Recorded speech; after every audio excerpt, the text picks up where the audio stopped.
Center is located on Market Street, and it was created to support LGBTQ communities and allies. It serves as a place to connect people and pushes for more inclusivity.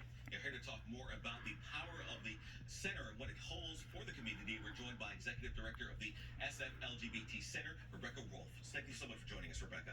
Thank you so much for having me. So, Rebecca, I wanted to get your thoughts. We're in Pride Month. Right now around the country, we see restrictions on LGBTQ rights.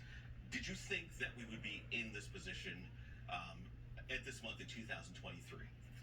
Absolutely not. I mean, one of the things we've learned in the past few years is really just to expect the unexpected, and that particularly that rights that we thought were one and done are in fact up for question.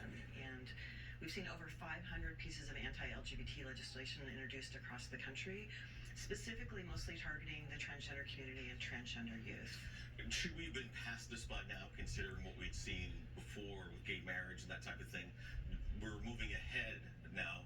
Does it scare you that it seems that we're moving back and in such a harsh way?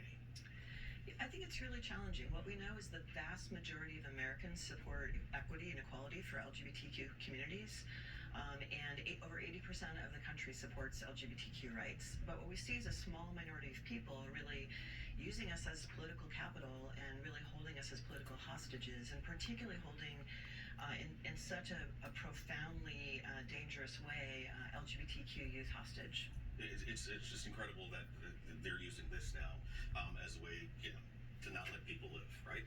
Let's talk a little bit about your organization, the SF LGBT Center. Now, what is that center, and what do you provide to the community? Well, we're here in San Francisco, and we offer a range of services. We have the world's first LGBTQ economic development program, so helping people get jobs, start businesses, build financial capacity. We work with young people who are primarily houseless or marginally housed.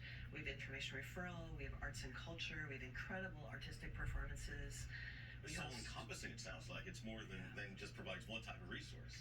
Yeah, we're the only organization in San Francisco that serves the full breadth and depth of the LGBT community and really works across a range of community needs. In terms of helping businesses, how do you do that?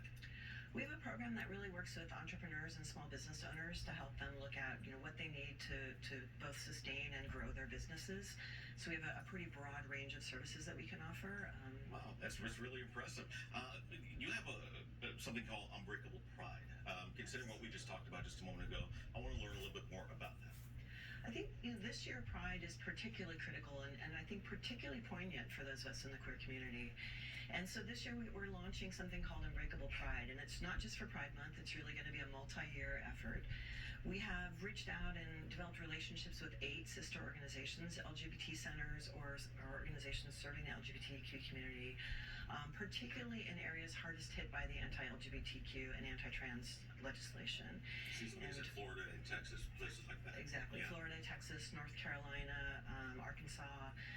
And so really looking at how to develop a really community across the country and look at what can we do here in the Bay Area to support those organizations and to support those communities in really the states facing the most kind of hate violence. What can our area do to help places like Florida, North Carolina, and Texas right now?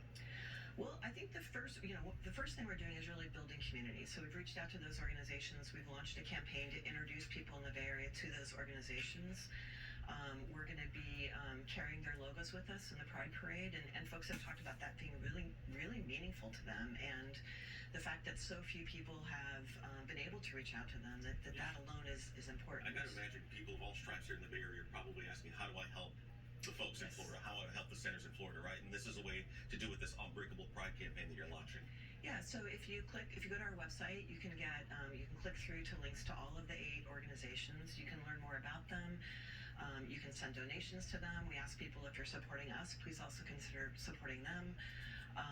You can send supplies. We just got an email this week saying that the first boxes of supplies were arriving, and how meaningful that was to have people, sending materials and sending resources to folks who have just really been struggling for survival. Yeah, they need it right now, and you all are launching a campaign to make that happen, to help those folks in those states where things are getting a little bit harder these days. Rebecca Rolfe with the SF LGBT Center, thank you so much for joining us today, providing some insight into what your organization is doing, and even branching out beyond the Bay Area too, to help folks in other states as well, and the folks here in this community can get involved. Rebecca, thank you so much. Thank you so much, and happy Pride. Happy Pride. All right. Thank you.